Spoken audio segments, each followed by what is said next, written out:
اعوذ باللہ من الشیطان الرجیم بسم اللہ الرحمن الرحیم السلام علیکم ورحمۃ اللہ وبرکاتہ۔ قرآن کا موضوع اور لفاظی۔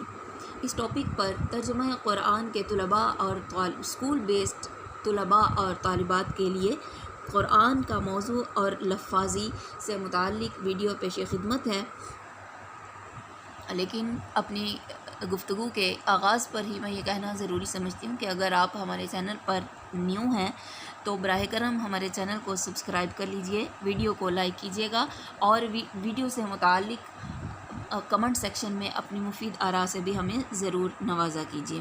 تو قرآن کریم کا موضوع ہے دنیا اور آخرت میں کامیابی حاصل کرنا، یعنی اللہ رب العزت کے اس پاک کلام کو پڑھنا، اس کو سمجھنا اور اس پر عمل کرتے ہوئے دنیا اور آخرت میں اپنے لیے کامیابی کا حصول ممکن بنانا اور کامیابی کو حاصل کرنا فی الحقیقت قرآن کریم کا موضوع ہے۔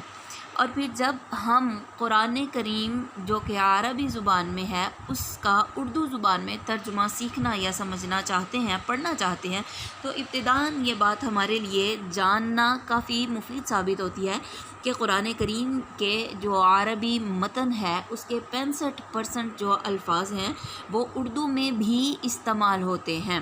اسی طرح 20% الفاظ ایسے ہیں جو قرآن کریم میں عربی زبان میں ہی بار بار ان کا تکرار ہوا ہے۔ مزید برآں 15% قرآن کریم کے الفاظ ایسے ہیں کہ ان کو بہت ہی تفصیل کے ساتھ اچھی طریقے سے سمجھنے کی اور بہت مکمل معلوماتی انداز میں ان کو سیکھنے کی بھرپور ضرورت ہے۔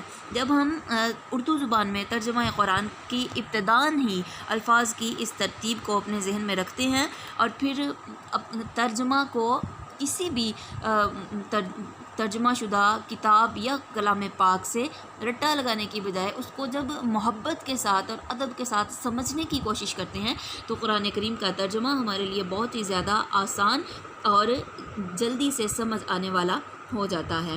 آج کی ویڈیو میں صرف اتنا ہی۔ ویورز، چونکہ میری یہ قرآن کریم سے متعلق جو ویڈیوز ہیں یہ خاص طور پر ہمارے اسکول بیسڈ ترجمہ قرآن کے طلباء اور طالبات کے لیے ہیں، لہٰذا ان ویڈیو سے متعلق اپنی اہم آراء سے ہمیں کمنٹ سیکشن میں ضرور آگاہ کیا کیجیے۔ ملیں گے پھر دوبارہ کسی نیو ویڈیو میں۔ جزاکم اللہ خیراً و احسن الجزاء فی الدارین۔ السلام علیکم ورحمۃ اللہ وبرکاتہ۔